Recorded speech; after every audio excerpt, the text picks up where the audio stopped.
Guys, so this is how you are going to email your teachers. You're going to go to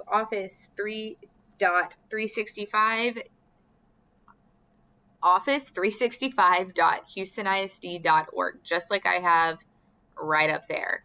It is going to ask you to sign in to your HISD account. Notice mine says at houstonisd.org.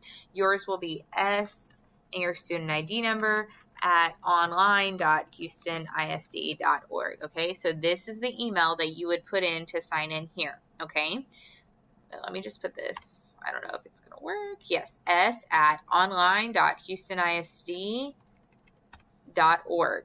Okay, right there. That's the email you're going to use to be here. And I'm going to say yes, log me in. Once you are logged in, the email app that you need to go to is Outlook. That is email, okay? These are all the apps that we're going to be using. You want to go to Outlook. Once you click Outlook, to type a new message. Once it loads, right? So these are all Miss Salyer's 9 million emails she needs to get through. You're going to click new message up here in the top left corner. Once it loads, right?